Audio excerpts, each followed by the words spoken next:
Michael Jackson. The takes they never meant to keep. They called him the king of pop, a man who never seemed to miss a beat. But the raw footage tells a messier story, one full of jammed machinery, sweat-soaked costumes, and a performer who laughed at himself more than anyone realized. Before we get into it, ask yourself something.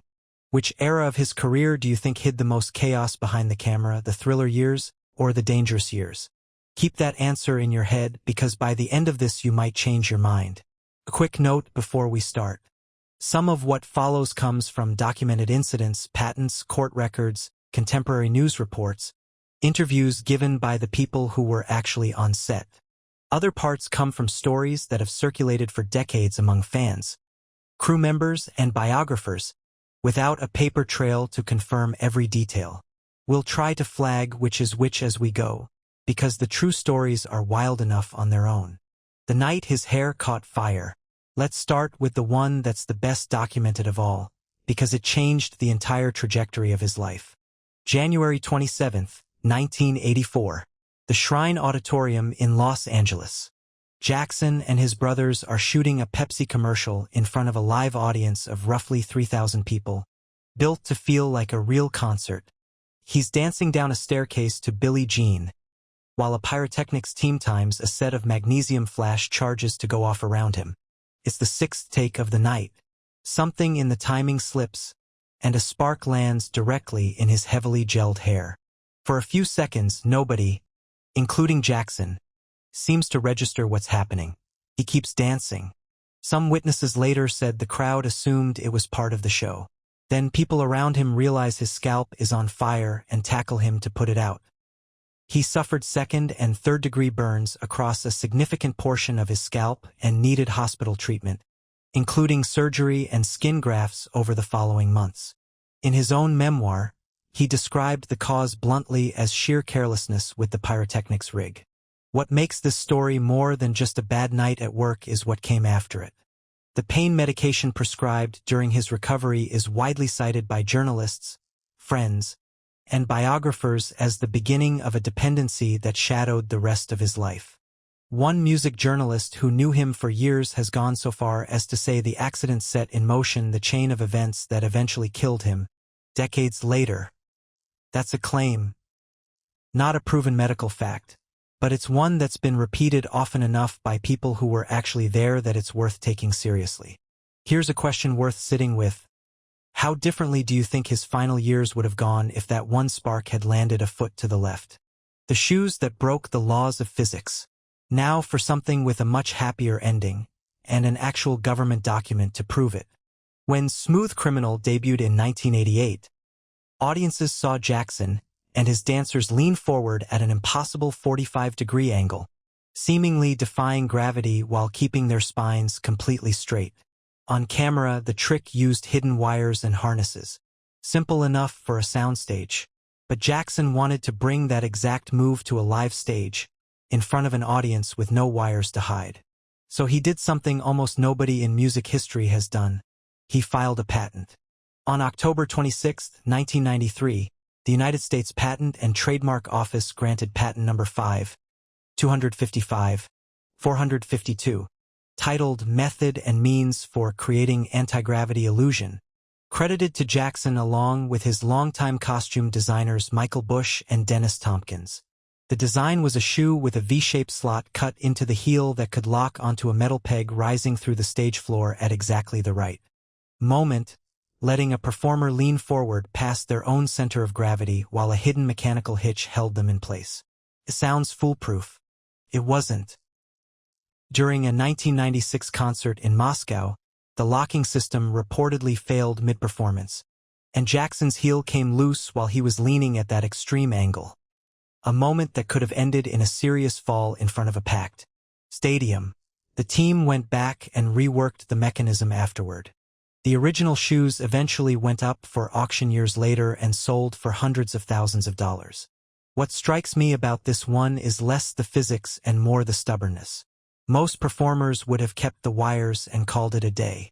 He filed a patent instead, just to keep one dance move exactly right for a live crowd.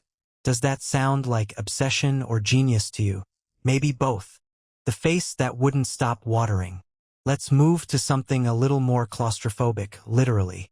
Rick Baker's makeup team spent grueling hours transforming Jackson into a werewolf for the Thriller video, and the finishing touch was a pair of custom yellow, cat-eyed contact lenses. According to accounts from people involved in the production, the lenses were a persistent problem from the first day of shooting. Studio lighting is brutally hot, and hot lights make eyes water. Every time Jackson blinked under that heat, the lens had a tendency to rotate out of position on his eye.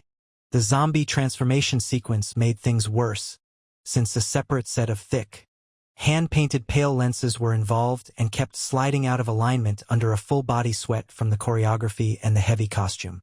Director John Landis reportedly ran the transformation shots again and again trying to get a clean angle, but reapplying an entire prosthetic werewolf face from scratch would have cost hours nobody had left in the shooting schedule. At some point a call gets made on every production, use what you've got. If you go back and freeze the frame on that famous close-up where the werewolf glares into the camera, some fans insist you can still see the lens sitting slightly off-center.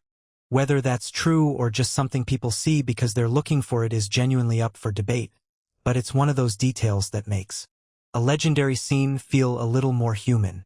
The $7 million spaceship. By 1995, Jackson and his sister Janet were building something that would end up in the record books for entirely different reasons.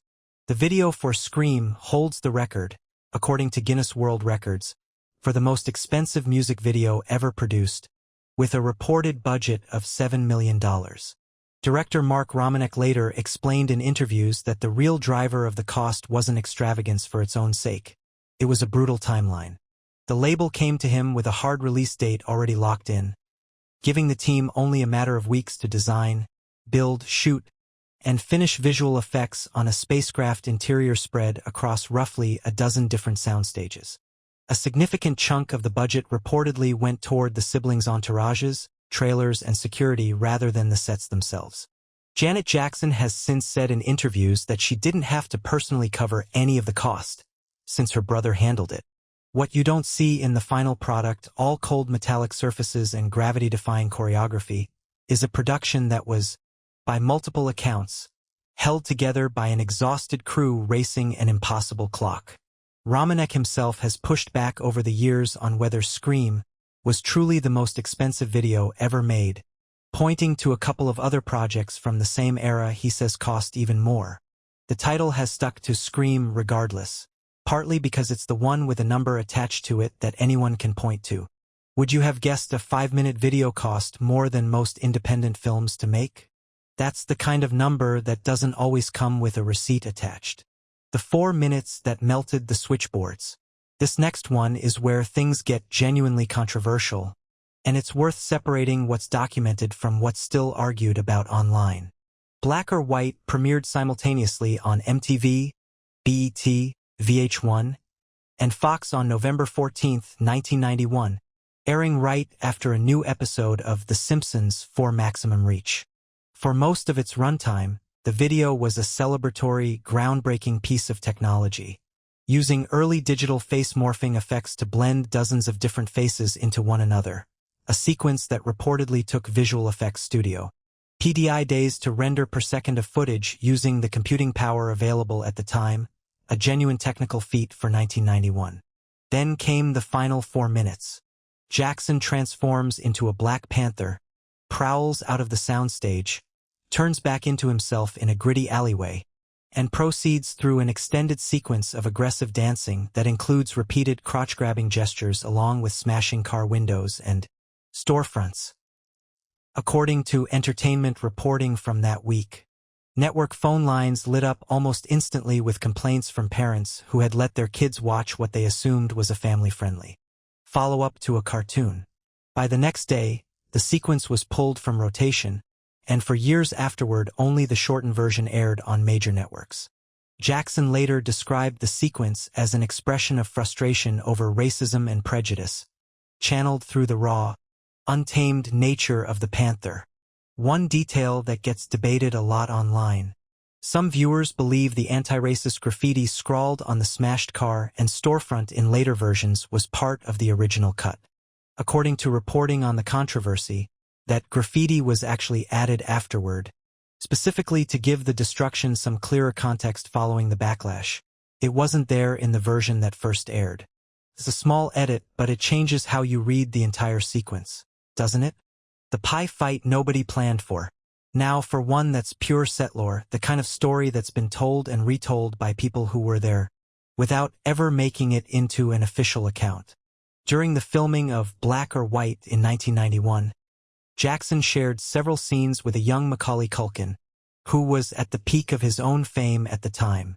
According to stories that have circulated from crew members over the years, the two of them got restless between setups one day, grabbed pies from the craft services table, and ambushed director John Landis with them.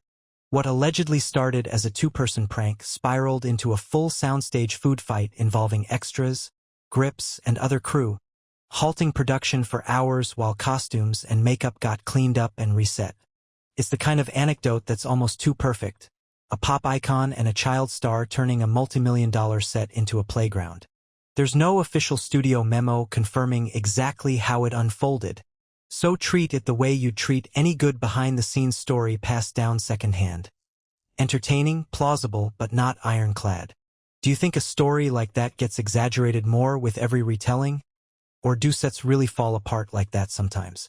The lean that needed a safety manual lets close on something that ties a few of these threads together. The sheer amount of engineering hidden. Underneath a handful of seconds on screen. Between the anti-gravity shoes, the custom contact lenses, and the pyrotechnics that went wrong exactly once but changed everything afterward, there's a pattern here. Almost none of Jackson's signature moments were simple to pull off. The polish came from repeated failure, quiet correction, and crews willing to solve genuinely strange engineering problems under enormous time pressure, often for 4 minutes of footage that would be watched hundreds of millions of times. So here's the real question to leave you with. When you rewatch these videos now, are you going to see the finished choreography the same way? Or are you going to start looking for the seams? The joints in the panther's fur, the flicker in a werewolf's eye, the peg hidden in the stage floor. Because once you know where to look, it's hard to stop seeing the machinery behind the magic. If there's a specific video or story from his career you want broken down in more detail, drop it in the comments. Some of the most interesting production stories are the ones almost nobody asks about.